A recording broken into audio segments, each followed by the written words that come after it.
Hi everyone, welcome back to Pathfinder Kingmaker. We're here in the Lone House. We found Bartholemew. We were told about the place. That's the wrong way. We were told about the place from a travelling merchant. He knows about trolls or something. Before we talk to him, I'm going to go and fill in this area. We found bandits here, here, and here that we've killed. And I found some dead ones over here. And a few traps around. So I'll go and fill in this little gap, then come back and talk to him. Just in case there's cutscenes or other things.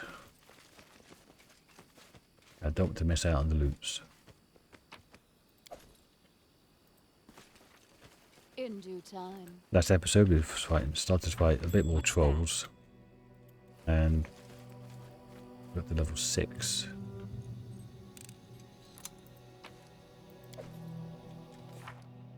Only just into level 6 now.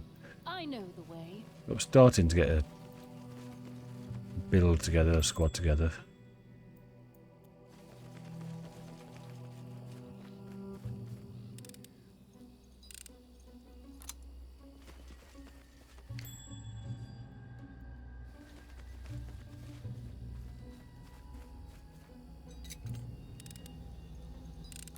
Child's play! I'll go ahead. Okay. Distinct lack. Somebody save me! As I was about to say, distinct lack of things around here apart from traps. Help!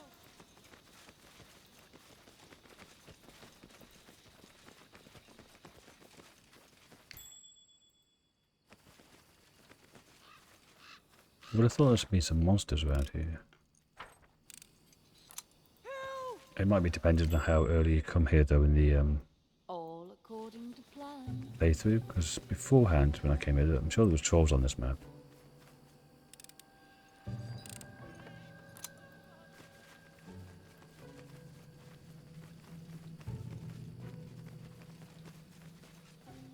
Help! Help! Yeah, shush. Wayne is his name. Right then, Wayne, what you got to say to yourself? A barefoot young man in tattered clothes stands before you. His eyes dart about wildly, and his matted hair sticks up in dirty spikes.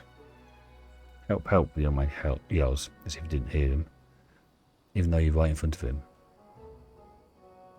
What's wrong with you? What happened? Help! The man screams, subsides, as if finally notices your presence. I'm Wayne, he manages at last. His eyes are wide, so wide they look like they might fall out of his sockets. He's mad in the head. Let him rot, says Amiri. And Jubilost. He and his senses have definitely parted ways. He nods, then glances at Amiri. And we have too many half-wits in our little band already. I'm afraid our madcap in there's no room for another. Fuck's sake, Jubilost.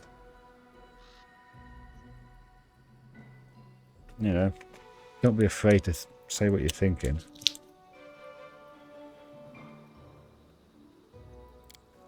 Oh no, clicked too many. Amiri's face goes red as she reaches for a sword. Valerie, stop this at once, both of you. I'll not tolerate your quarrels while we serve together. Valerie stomps her foot in irritation. Surprisingly, it works. And Amiri and Jubilost both mutter something and turn away from each other. It's like Mum saying, stop it you two, or I'll turn this car around. So Wayne, what happened? Traders. We're traders. Lex and me. We found his body last episode. Reek waves his hand vaguely. As he relaxes, he starts to babble. We usually come to visit the local mage, bring him food, and gives us magic trinkets in exchange. We last came a month ago, left him some supplies. We were riding back today and wanted to stop and pick up another order we promised to complete. Well, Lex had stayed to guard the cart while I went to the mage's house. This mage has a bunch of traps around his house, scares off the trolls you see. He even put a warning sign up by the road so people wouldn't get hurt. You just have to stick to the road. Trolls are stupid, can't read, so they get caught. But I didn't stick to the road.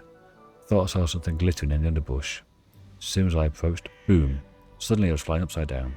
He lifts his hand sharply to mimic a blast. When I landed, I was too scared to move. So many chaps around. I wouldn't survive a second boom. Cowards like this make me sick. He'd shit himself at the sight of a rabbit. Lost. Judging by the discoloration on his pants, I'd say he spots rabbits regularly.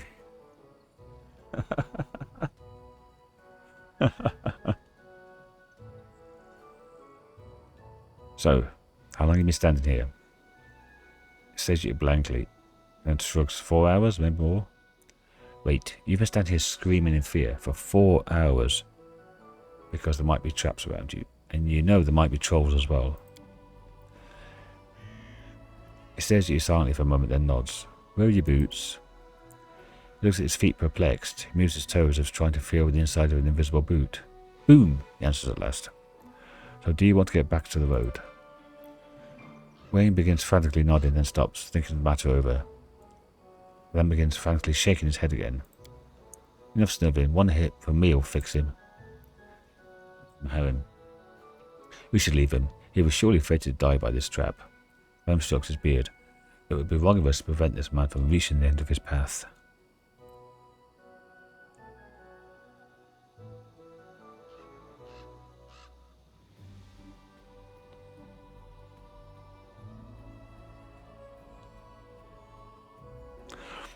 Very good. How about this? You head toward the road and I follow. You falter, I'll kick you so hard you'll make it the rest of the way airborne. Wayne contemplates your words for a moment before a new fear falls across his face. By this time, instead of freezing in place, he begins sprinting toward the road. Probably lost like 5 experience for that.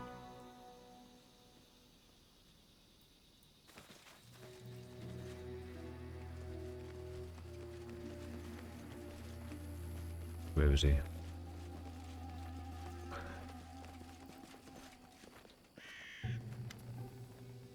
Thank you. His teeth are still chattering, but he seems to be focusing better.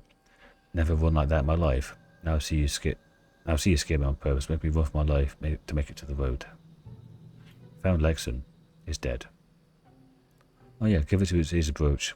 Give it to his relatives so they have something to remember him by. Dead? That's awful. May Pharasma save his soul. Yes, Lexon bought this brooch for his wife. Said it was a birthday present. Thank you. I'll make sure she gets it. And thanks again for all you've done for me today. Oh, experience, but I lost all of 3 gold or something. Don't be sad, friend. When fate deals you a blow, take it gladly. Your whole life is one road to the end. Each stage is but another step along the way. But how can I go on living if there's no sense in it? You spread the word of Grotus. Help people understand the futility of existence. The sooner this agony of life ends, the sooner eternal tranquility will come. Yeah, you just stand there trying to contemplate that.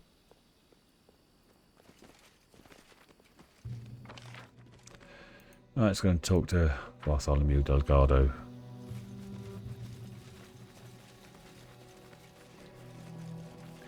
Who was the guy who played the first Master in Doctor Who? That was Roger Delgado. Fortunately died in a driving accident, I think. Which is one of the main contributing reasons that John Pertwee resigned as the Doctor. A middle-aged man stands before you. His clothes are not too gaudy, but tasteful. Despite living in the wilderness, he looks well-groomed, even dapper. His moustache is slick and the nails on agile soft hands are meticulously polished. What a pleasant surprise. Welcome, Your Grace. Would you like a cup of tea? That's Father Ted, Mrs. Doyle, in disguise.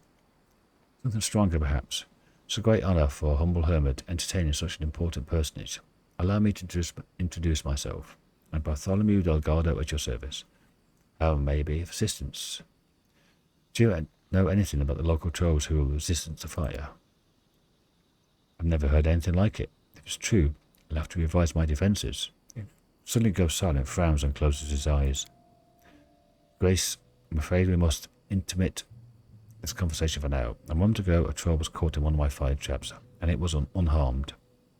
I suggest that a chance to explore its corpse would better equip me to answer your question. My liege, I humbly request your protection. Please follow me. Lead the way. We will be victorious! Well, there's a troll. Justice!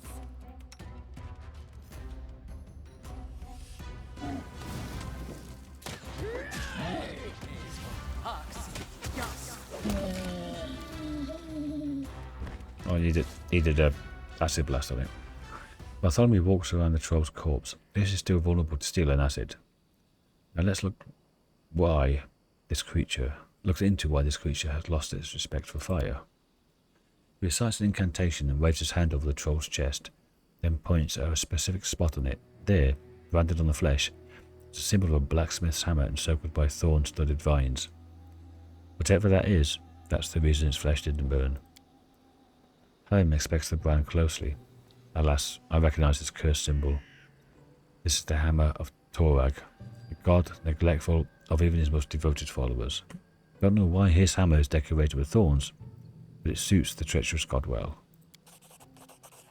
The wizard slowly makes an incision around the brand and then peels the flesh off, excising the brand completely. I must study this. Here's the key to my laboratory. Wait for me there. I'll join you soon enough. Without another word, Bartholomew whispers an incantation and vanishes, like Mr. Ben, the shopkeeper.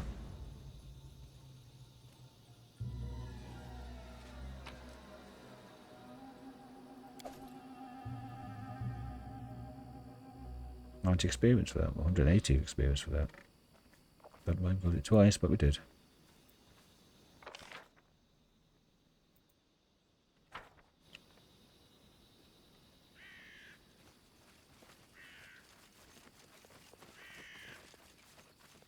So it's not there.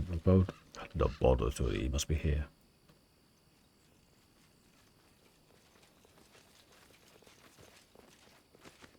$18 on that. 48 minutes on that. Okay.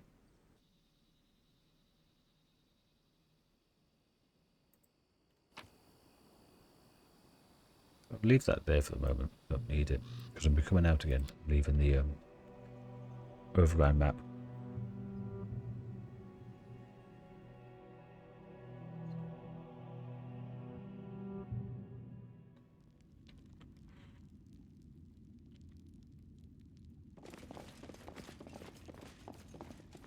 This requires your attention.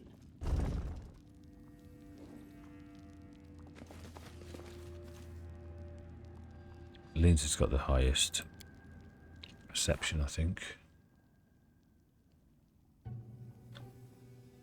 Wow, only just. Having and Mary are doing really good. And so they walked on. Did they now? Into a trap. Lindsay spots a trap. Right there. Okay.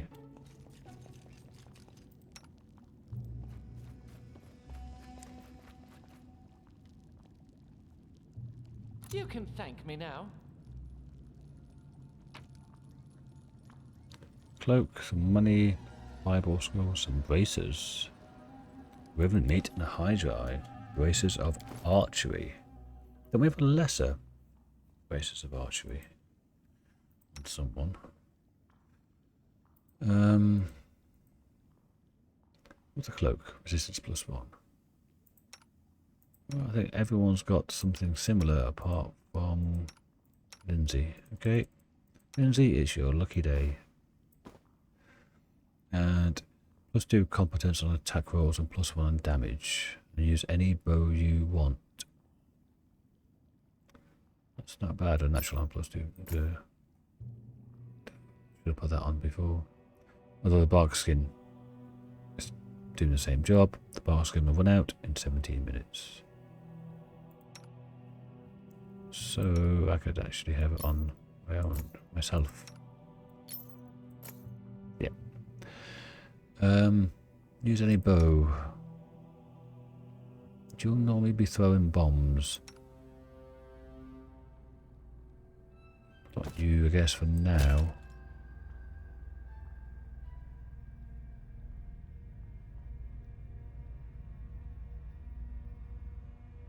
+2 to hit and +1 on damage. Okay. This bow doesn't class as crossbow, does it?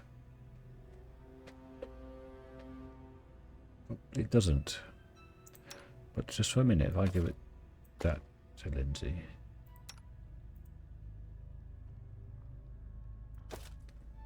Take that off. You can use this. You get +9. +11.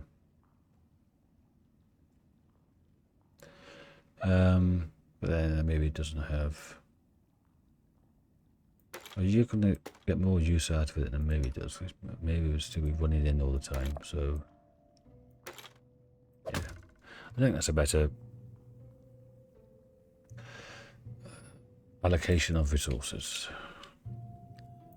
Mr. Delgado, we stole all your stuff. That looks dodgy just there. Right there. I remember playing Dungeon Master and Eye the Beholder.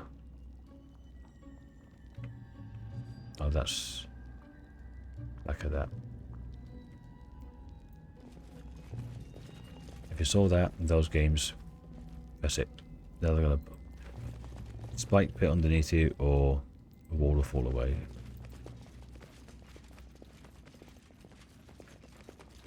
There's a troll there called Dimwit.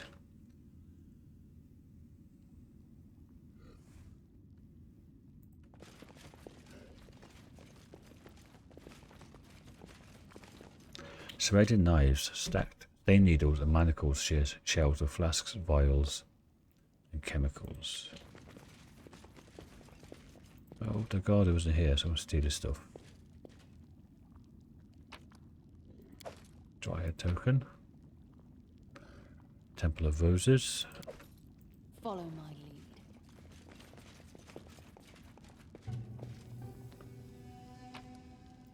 Shrooms. And Bartholomew's diary. I know the way. He probably won't come in until I talk to the dimwit. So let's have a look at his diary.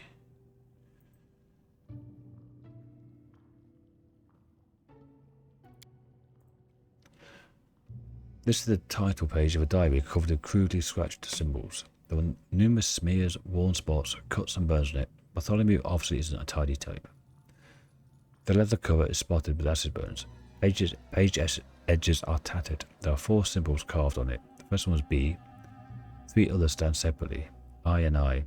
If B stands for Bartholomew, what does I and I mean? Interesting. Someone he's been talking to then, or in conversation with? The Great Experiment, Day 1 of 4. I've burned on my previous notes. Too embarrassed to remember what complete fool I was. But now that I've got the creature, I call it Dimwit, everything's going to be alright. Studying the troll's ability to regenerate will lead me to my ultimate goal. Day 112. Got a reason to celebrate. While determining Dimwit's pain threshold, I found it practically has no such thing. Wounds, broken bones, amputations, and the rest of the perils of a warrior's or mage's life. For a troll, there's no threat at all. The trick is to avoid getting carried away while working with fire or acid, so the impact spots will heal in several days. Amazing. Too bad I didn't dare to buy it at the very beginning of my way. Okay, so it's vivisectionist. Staying in bed for the second day after the incident, day 125. Serves me right. I got a trifle too excited and came a bit too close to Dimwit. The beast bit my arm. Then it started shouting something like Borba, Borba. I wonder what that means, if anything at all. The wounded hand is still sore. It hurts even to write this. I hate pain so much. 127. Here I am lying in bed and thinking about how different we are. My unique intellect against this unbearable animalistic stupidity. At the same time, its regenerate and some sonic ability to endure tortures and heal wounds against my human fragility and tolerance to pain. It's okay, I'll find a way to get what I need. Day 129. I got overzealous, not jealous. The generation of 3 simultaneously amputated limbs proved to be an extremely slow process.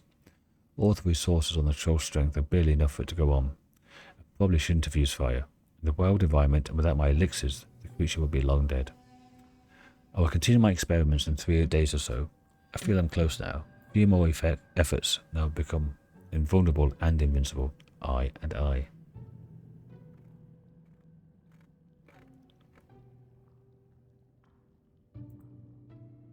What a piece of shit. I don't know whether I can be reading these. I mean, it takes up a lot of time. And most of it isn't really, it's just background stuff.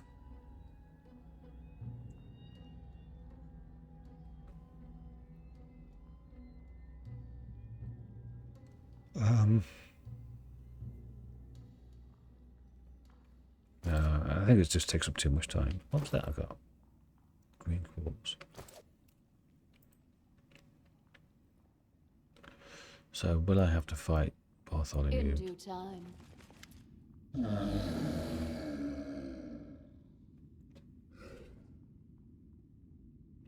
Borba.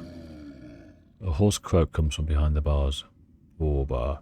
The troll sitting in the cage is so thin you can see his ribs through the skin. Although you see no scars, his pelt is matted with dried blood. His eyes are dull and unfocused. Various knives, swords, and bloody manacles scattered about leave little doubt about what this troll has suffered. Borba, the troll croaks with clenched teeth. Kill me. Enough. It hurts. Oh, that's where he comes in. Yeah. I should have put resist fire on probably, or resist acid. Bartholomew rushes into the laboratory waving a sample of branded troll skin excitedly. It was simpler than I thought. This is just a simple spell of fire protection. Any competent wizard could cast it. The unusual element was the way the spell was applied. This wasn't cast by any human hand though. Oh no, the brand was stamped on with some artifact, which would make it possible to make trolls fire resistant in massive numbers. This is grave news for us all. My fire traps are useless now, and making acid traps will take time and resources. More importantly, for trolls to organise in such a way, there must be some greater intelligence operating behind the scenes. And if that's the case, the list of potential targets for a force that formidable is a short one. He pauses, then begins to rummage through his lab. Promise to reward, so please take these acid ones. I'm afraid you may need them soon. Now explain to me why this troll is in your cage. His eyes light up. Oh yes, this is the greatest project of my career. I'm exploring the regenerative abilities of trolls in the hope to pass them on to humans. Can you imagine the possibilities? Pain, senility, mutilations, even death itself. Defeated. Oh, you weren't concerned I acquired the troll illicitly, were you? Don't worry, I purchased it legally. I'm not some poacher out roaming the Baroness's woods. Valerie. I sometimes have trouble accepting the laws that would perfect the lowlifes like him, but it was within his rights, unfortunately. Well, Castle sentient as well. Good point.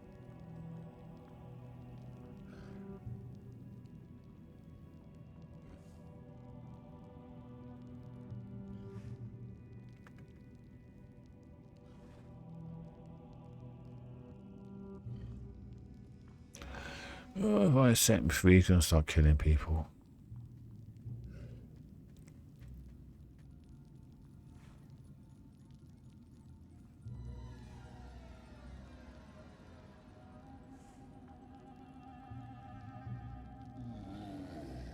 Oh, what do I do?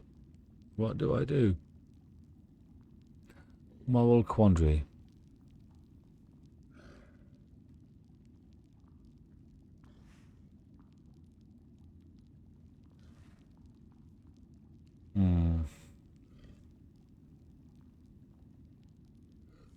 I mean, he is no different to modern day scientists in labs testing cosmetics and drugs and, you know, drilling into cats and dogs' skulls and monkey skulls and stuff like that.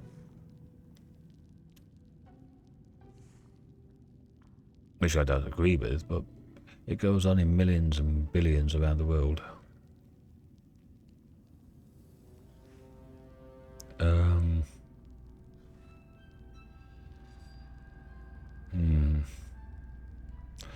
Again, this is trolls. Let him out, he's going to kill people. Some might be innocent, some might not be, but is he innocent? Just it's nature. Oh, this is a tough one.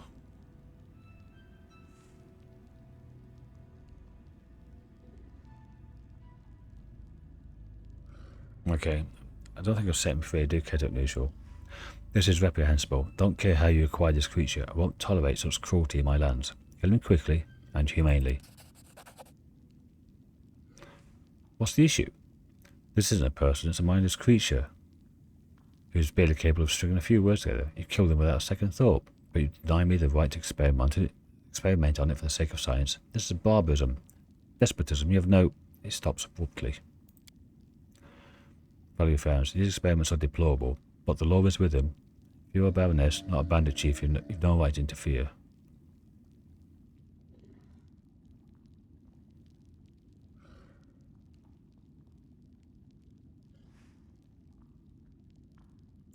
I didn't make that law.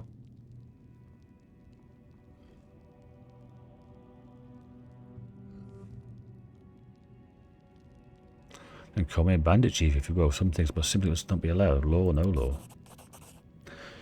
Valerie gives you a slightest look of scorn. I can't say I'm greatly disappointed in you, as my expectations were not high to begin with. Oh, fuck you, Valerie. Bartholemew throws a long, sullen glance your way. Oh, once your grace, he finally manages through clenched teeth.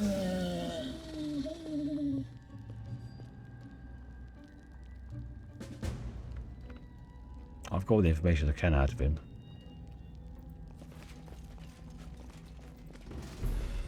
What kinds of experiments? Well, we know that now, don't we? There's like a bloody troll hand there.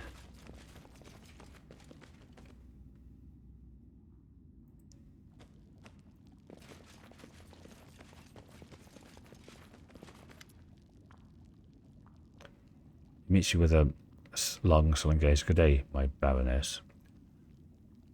Do you have anything for sale? Certainly.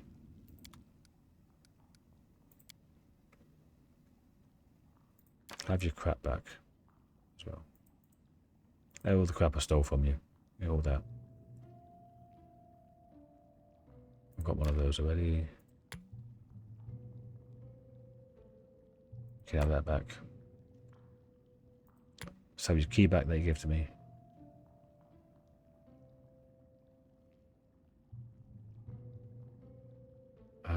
What do you have?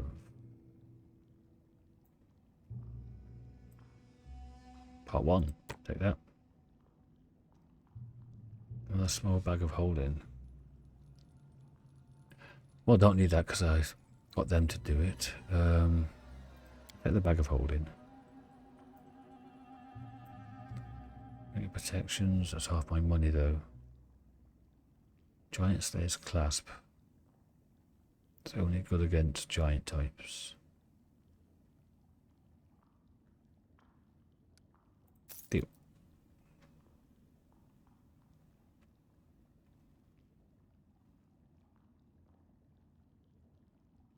I didn't check whether that actually made any difference.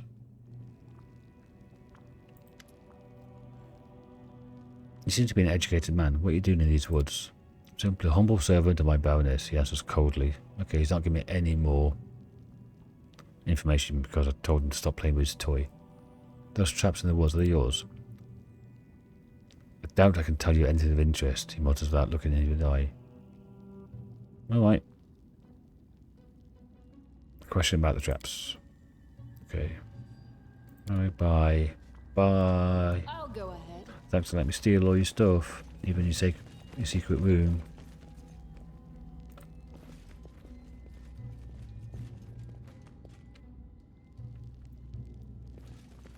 Go on, you can be gloomy and stare into your corner.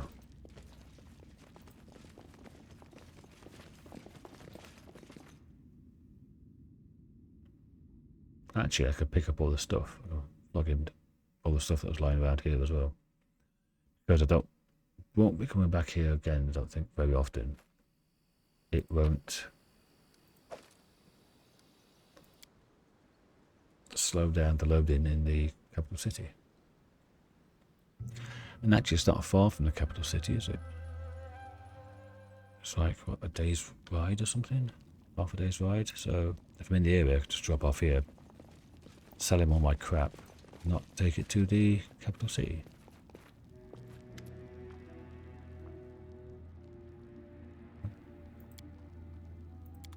me have executed my order. Of course he has.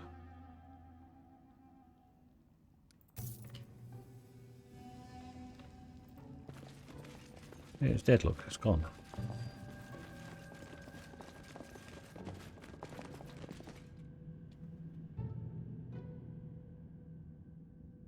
Okay.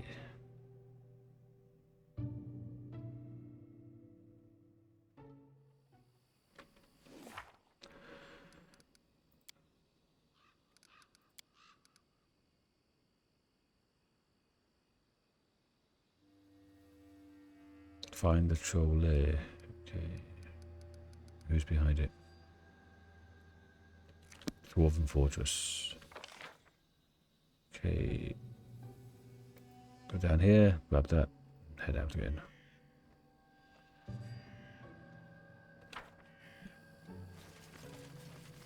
How long have we been recording for? 31 minutes.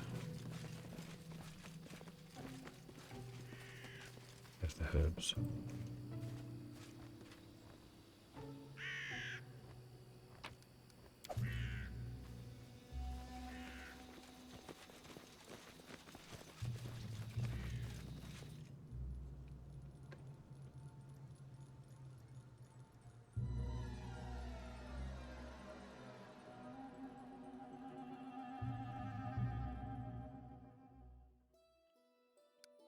How long is it to the capital? 17 hours. That's not too bad. Anytime coming back from all these, just fill up his inventory with a load of crap. I might even find a quicker way.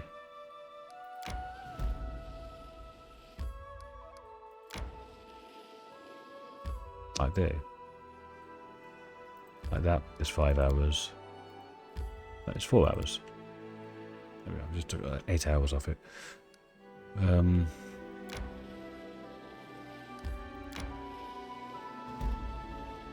Bandit camp. Something happened. Ancient Curse, Part 2. That must mean go back to my barony. It says I'm part of his barony, but I'm not.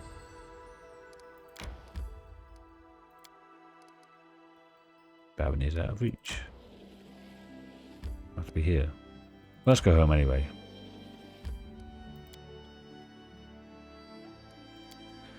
A couple of days have passed, so things are ticking over. We've got 2 books now for Bokken. Although he's not asked this from yet. We've got 2 books. Resting would be nice, don't you think? Shut up. To Grace, we are victorious. We fought off the spider invasion, defeated the strange dryad who led them. Silent gratitude, your suspects, have a special reward for you.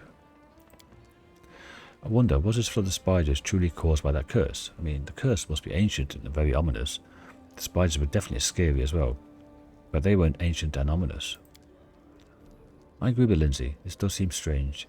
It seems more like the plot of an insane dryad than a true curse. Then how can we explain the dismal atmosphere of the Bold Hilltop? Especially both of us felt there. Maybe the curse drove the poor dryad insane, caused no head to lead the spider invasion into the barony. He shakes his head incredulously. In any case, I have alarming news.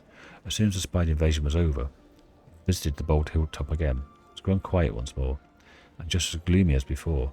I don't think the curse is broken, just laying low, like a monster that rests before it feeds again. Well, again. I'm sorry for bringing bad news. Unfortunately, we have failed to defeat the curse for good. How much time do we have? Oh, a fair amount. I'd say half a year or even more. Now that Bold Hilltop is quiet again, I can barely even feel its evil will. I'm sure we'll have enough time to prepare for the next attack. Okay. I want to deal with this problem once and for all. What do you recommend?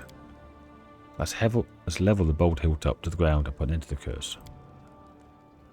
I doubt we'll be able to defeat it in such a straightforward fashion. The heart of the curse is undoubtedly centered on the Bold Hilltop, but the spiders appeared all through the barony. I don't think we're going to do any damage to the curse by destroying the hilltop. I'd expect exactly the opposite.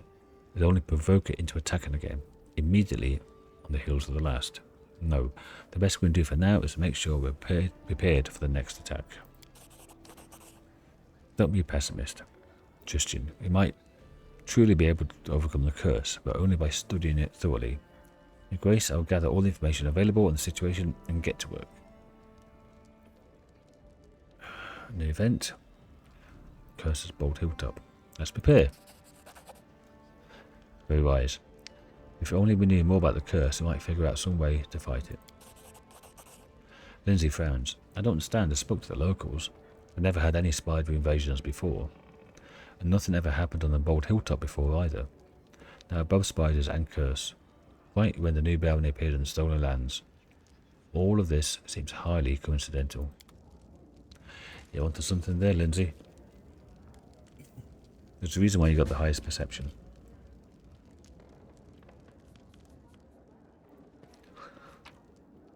Let's go and put the stuff we don't want to lose away. Can't sell that, so stick it in there.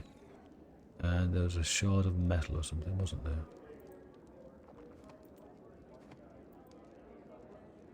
Oh yeah, all these. I can sell these. For extra monies. Sell that. I'll stick it there for now. Okay. Oh yeah, it is stacking up. Look at that there.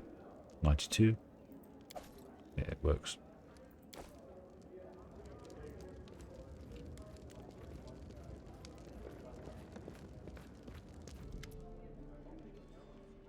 Bought some relics. Of any word of a story. 100, 600. Okay.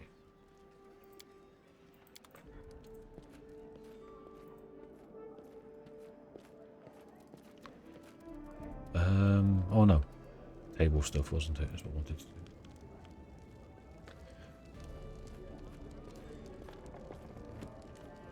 Quick save.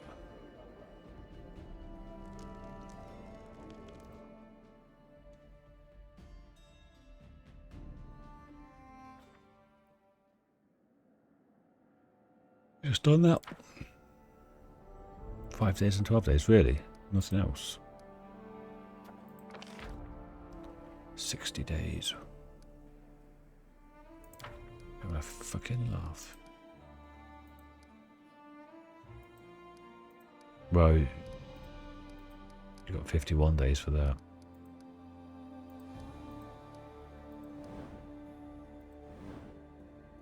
Okay.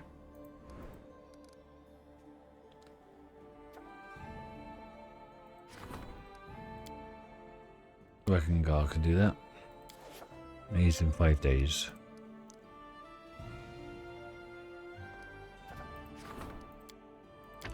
Right. Let's. Reckon Gar should be back.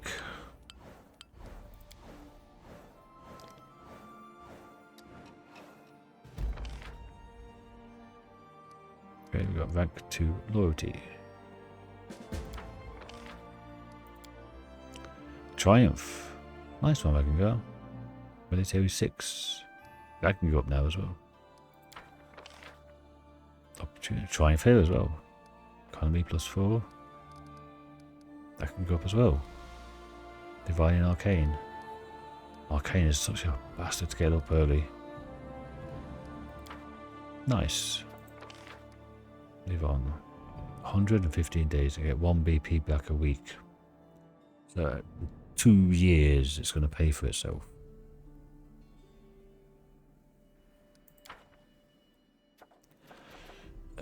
Events. Treasurer wants to talk to me. Mother begs for help. Advisor wants to talk. Another visitor. Okay, so nothing actually. Where's the problems? False sightings, that's the one. 85%.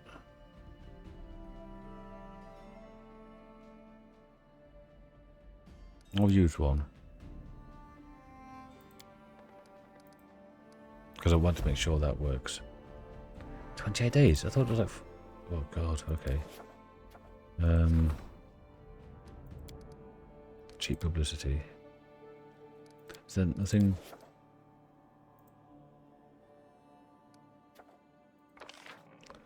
trying to get me from Sotova. 1500.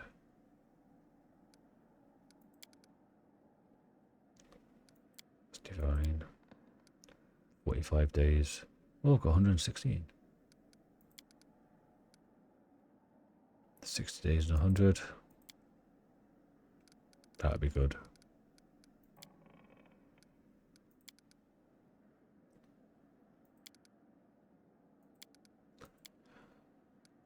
Okay. So, cheap publicity.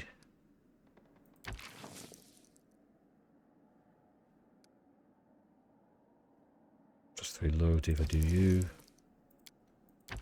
Just 3 community. Right. Yeah, I need get these up to rank 2 as fast as possible, all of them. 55%. 80%.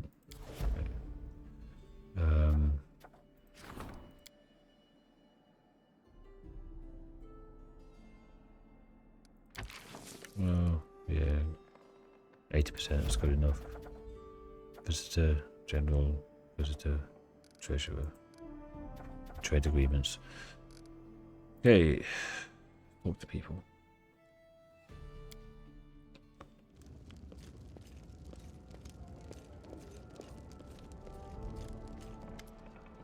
Stefano Mosconi. The man before you reeks of vanity. His black hair is curled, styled, and generally waxed. From the hair atop of his head to the points of his moustache, his cheeks and forehead are powdered white, giving him a pallid look. His hand rests casually in the golden hilt of his rapier. As he approaches, a mean, sly smile appears on his face. Clearly practiced and prepared in advance. Ah, the rule of this barony. Flattered by your attention. Sir Stefano Mosconi of Pitax, at your service. The man forms a derisive bow. What brings a Pitaxian noble to my barony? I was just travelling back home to glorious Pitax after paying a visit to Restov, all in service to King Castruccio Iravetti. I thought it might take a day to visit the capital of Pitax's bold new neighbour. He sniffs, then grins. I must say, I really should have spared myself the trouble. It's hardly worth seeing.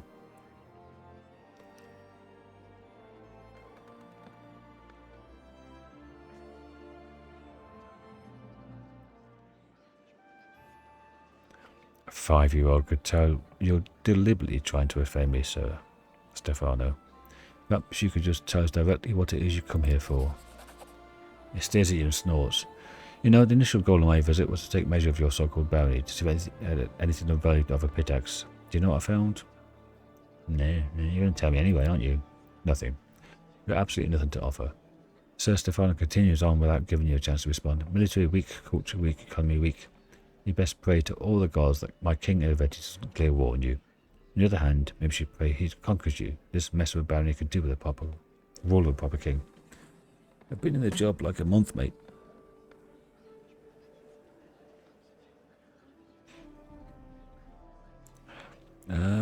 He's so good. It's too nice to him.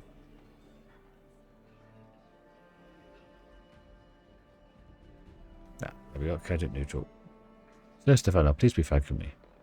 Have you ever had the pleasure of being acquainted with the hooves of a jackass? Other than your own feet, I mean. He opens his mouth and immediately closes it. Now, allow me to personally tax your cortege so as to help improve my economy. As my taxes are especially high this year, I do hope you'll be able to pay. Punishment for failure to pay is imprisonment. He starts to speak furiously. My king will not stand for, ah yes. Run along then, go back and cry in your king's lap. Move along. I don't want to put him in prison. Just say I'm not taking any shit from him. I'll take my leave now.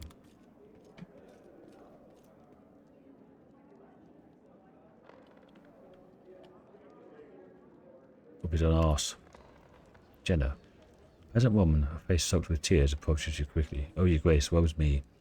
I met my darkest hour. You're my last hope. By all the gods I ever prayed to, don't leave me in need. My name is Jenna Tennyson. Our village is a short way from here. It's been 2 days since my boy Tig ran away. I haven't seen him since. We've searched and searched, but it's just no use. If we don't find him, no one else will. Do you have any idea where he might be? She looks around cautiously and whispers. There's an old hag in the Nile marches, a swamp witch. I won't say her name out loud. Don't even ask. The mere thought of her chills the blood in my veins. She has the evil eye, and she eats people.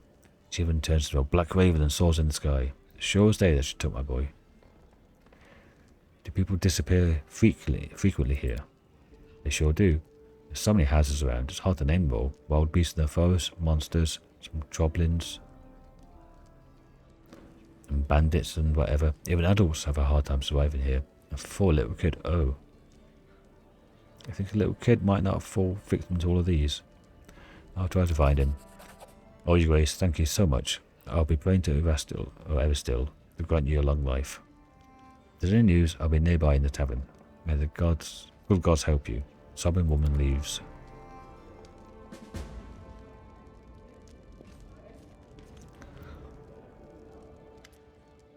Brekengar, you busy? Nope. Then I've got something for you. He stretches his shoulders like he's ready for a fight.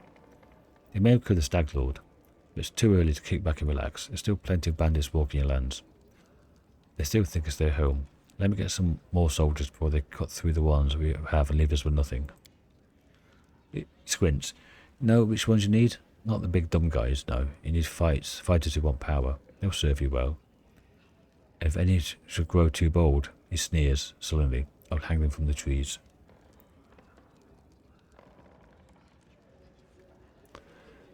Strength in numbers, talented recruits, ambitious recruits.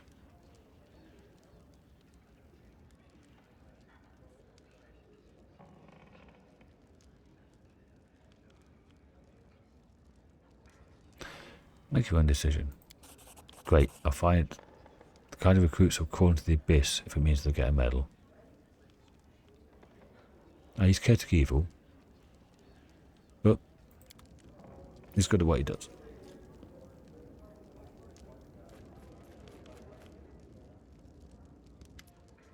Jubilost cordially greets you with a document. Baroness, you'll never guess what your treasurer is holding. He waves a paper above his head. The ink in it is still wet.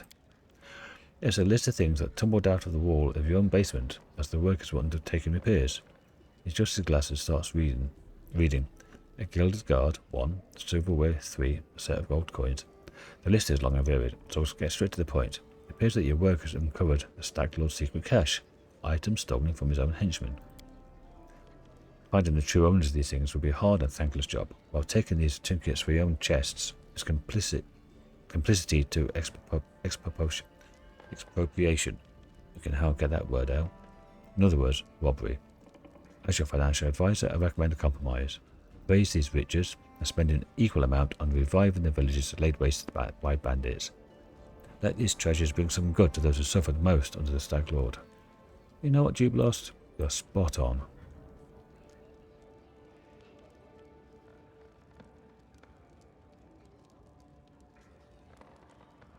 Community +3, loyalty +3. We need community at the moment.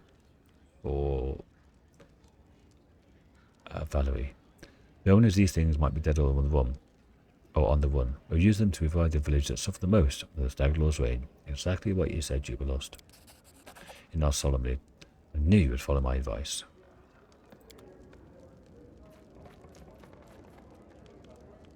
You were a good egg, Jubilost. Okay, that is 50 minutes. So I'll call this episode here. Seem to start and end episodes either in here or talking to some random weirdo on the road. Thanks for watching. I'll see you all in the next one. Till then, bye for now.